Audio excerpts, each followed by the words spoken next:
Hello. I am Dave, and he is David. Maruszewski, and we are going to talk about the Dark Beast today. Yes, we are. Which is the first installment of the Romda and Ravai series. And you want to give it should we give it a brief synopsis first? Yes. So this book was created how, David? Well, I was like 6, 7, or 8. Right, yeah. So when he was going to bed, I just tell the story. I think the Dark Beast might have been the first story that we actually told. Yeah, I sure it was. I take it back. There was one before that, but it was a short one. That was the first long story. Yeah. So as it went, but I kind of told it with David, and then David sometimes would want to tell part of the story. Remember that at all? And so parts of this story that you're going to read in the books actually comes from my mind and his mind. So we and also we wanted to touch on some questions that I've gotten. So David's going to interview me with those questions, and I think he's added a couple of his own, right? Yes, I have. So this will be interesting. All right, so let's get started. Okay, ready, Dad. First questions. How many more books do you think you'll write? That's a good question. I think I'd like to write as many as I can. I actually, I don't know, I'd say at least 8, probably more like 12 actual plots that are brewing. Wow. And I think it doesn't end in the 12. Let's say if I have 12 plots, it doesn't end in the 12 plot book. So I could go on. So I'm really into writing this. So I gotta just keep going. Mm-hmm. Whole series. Yeah. So what is one of your favorite child or middle grade or chapter books that you liked? That's hard. I didn't like much books at all at school. Right. Which is actually part of the reason why I wrote this book, is because I didn't like a lot of books, and David didn't like a lot of books, and his mom didn't like a lot of books at that age. So we're trying to help get people like us. In fact, that's one of the nice things, is we can actually use us as a focus group, and then actually expand out to kind of I've been trying to research why people don't like to read at that age, and then see if we can write books accordingly. Mm-hmm. But if you had to say one, getting back to your question, I mean, there was like a whole series, like of 6 books, but I can't remember the name for some reason. But I would say Goosebumps was your favorite. Oh, I totally forgot about that. And there was Magic Tree House, but that was us. So 2 series that I actually liked. And Magic Treehouse. So if I could be like those guys, where I could just write endless stories, that would be pretty good. Yeah, it would be cool. All right. I think like Magic Treehouse has like 40 something. Oh, I think it's that much. It's a lot. Yeah, that's right. So, and if you look at the size of my books, there's somewhere between those lengths. I'm a bit longer in terms of word count than the Magic Tree House, but I don't think I'm quite up to Goosebumps. I can't remember if I am. No, yeah, Goosebumps was a lot, but I don't remember. Second question, Dad. How much books do you think you'll sell? Oh my gosh, how many do I sell? Oh, I have no idea. How much do you think I should sell? Well, thousands, hundreds of thousands, yeah, millions. Give me an estimation. We got to pay for his college, so we got.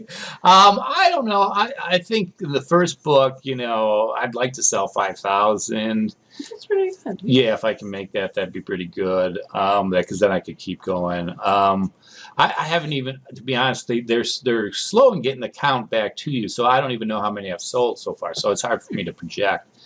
I think it's like a 3-month lag or something like that. Wow. So Amazon can tell me my rankings, but nobody really tells me how many I've sold. But if I sell 1,000, that's good too, right. Even. I would be happy if I sold 100. Yeah, that's true. If I have 100 people buying my books, that'd be pretty cool. Yeah, that's cool. Okay. Third question, Dad. What are your inspirations for your heroes and villains? Wow. So the books are kind of villain-driven, I would say, because since it's a series, I could kind of unpack the heroes a lot slower, so I have to kind of unpack the villains. So my inspiration for the villains is I usually pick somebody I know who I didn't like. then I turn them into a villain, but kind of give them the positives and the negatives of their personalities. Oh, that's cool. I So guess. they'll be renamed. They'll be remain nameless until so on. The Dark Beast itself, I had an idea. This wasn't actually based on a person. This one was actually based. I wanted somebody who just kind of felt like he's never part of the group, whether he was when he is the Dark Beast, people don't hate him. But what before, when he was younger, he's actually the opposite. He's well loved, but he's so well loved that he never felt part of the group because he always felt like he's better, I guess, than the rest of the group. Fourth question, Dad. Why did you pick this genre? Because I knew it would get your ear. I think that was the best. Plus, I always love this genre too. I tend to like fantasy. What's your favorite one? I mean, probably fantasy or horror, one of the two. Horror, yeah. So yeah, the Goosebumps is kind of like the horror, and then the fantasy. Yeah, fantasy tends to be, I tend to think of stuff in the past, some medieval kind of stuff. Yeah. And that way you can have magic and weird animals, and like dragons and stuff like that. Yeah, which is fun for kids. Yeah. I'm not so much going into the future because then it's just like almost too humid and rigid. We already know everything right now. What is your thinking process? My thinking process, wow. So my thinking process is, so I use a lot of stuff. So I'll use outlines that kind of help me progress through small parts. I don't necessarily outline the whole book, but I'll outline a chapter or a few pages at a time. That helps organize me. To get me thinking, I'll use like these things called backgrounders, where I'll take a character in the book, and then you kind of say all these things about their personality, weaknesses, strengths, and you just kind of write them all out. And so you can even put like favorite food or something like that, all these kind of particular things, and then it kind of helps give you an idea on how to present them. Yeah. That's pretty cool. What you said. Thank you. I'm staring at his questions because I don't know what's coming up. What's unique about your book, Dad? Different from all the rest. What's unique about my book? Oh, I think just what audience I'm going for. If looking at the reviews so far, some people are like, well, you don't explain enough. I should say the critique part of their sections I usually don't explain enough, and I'm not going for that traditional reader. So like some kids who like to read, there are a lot of books out there. Kids who don't like to read, I don't think there's as many out there. So what I do is I kind of simplify everything, make it more of a plot driven as opposed to character driven or world driven and that sort of thing. And the rest hopefully will fall out. Yeah, that's nice. So would you read the book? I would, Dad, but I don't actually have a copy of it, so. Okay, I'll get you one. I think I might have one later. Free of charge too? Yeah, well maybe. Or do I have to pay myself? I was hoping like maybe sweep the rug or something out. Something like that. Okay. A little barter action. Will you add new characters? And if you do, what will they be like? Oh, so yes, I will definitely add new characters because I have a couple of plot lines that are going beyond the book. So if you read the book, especially The Dark Beast, you'll think it's finished. That's my goal for a lot of the initial ones. But you'll see kind of these recurring things that are kind of hopefully going to build up to a bigger fight, so to speak. And so it's going to get to the point where Raven and Romda and Ravai three people aren't going to be enough to win the day. And so they're going to have to enlist people they've met along the way. Yeah. And those people are going to be based on, people I know. That's right. Yeah, friends of David. So if you become a friend of David, you might get in a book. Just say it. All right. Which is interesting because the Ravai character was actually based on one of David's friends, and then I kind of had to, as it went, I kind of had to change him a little bit, so I kind of encompassed a lot of his friends' personalities into this. So he's kind of more of an amalgam, but he kind of has the stronger qualities are probably from that original friend. Yeah. That's it. That's all the questions. That's all the questions. That was easy. I know, and you had pretty good answers for all of that. All right. And so I'll ask you a question. Yes. Going back and thinking about all the stories we told, which one sticks out the most?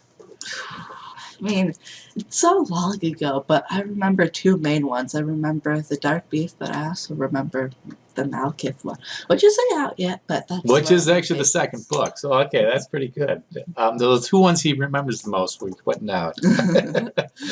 Because a couple of them fell to the side, because I think I told a gargoyle one, which for the life of me, I can't even remember the actual plot. So I think I remember a little bit of it. But yeah, and there was a shorter one I told that I actually incorporated in the Malkith book, but it's literally like a chapter. So there's a couple ones that we probably won't get to. Yeah. Here's a question. Do you want to continue being one of the co-authors, so to speak, although I don't give him any credit on the book. It's kind of sad. It's kind of like slavery. Yeah. Write this book or else. So would you like to keep with the continual process? Yeah, I think it would be fun. I think it would be good son and dad bonding. Yeah. And would you ever like to write your own book? I would, but I don't know where to start, honestly. Yeah. Well, if you could write a book, what would you write it about? Man, there's so much cool genres and topics to write about. I mean, yeah. You could write a book about Fortnite. Oh yeah, I could write a book about anything really. I could write a book about that chandelier. Yeah, lamp. you could. It's not really a chandelier. But if you could write a fictional book, what would you write about? Do you have a topic you'd like? Like what really gets you excited? Because there is something in the third book. I think it's going to be a third book that he suggested because he thought it was cool. But I don't want to tell you what it is yet. Yeah, I think mostly it would be. I know I've said this like multiple times, but just like horror seems fun. I mean, it feels scary because it gives you emotions actually that most books can't really do that well. Yeah, he likes his scary stuff. So both in movies and in writing. So yeah, that would be cool. And so let's see. Do we have any other questions for you? No. Not very questionable man. He shut me down. All right, so we'll end it here. Thank you guys for watching. And if you do have any more questions, we may make another video or 2 or 3 or 4, depending on how it goes. This might go viral. That's right. That's right. Anything else to say before we head out? Be cool and be cool to dogs. Yes. Goodbye.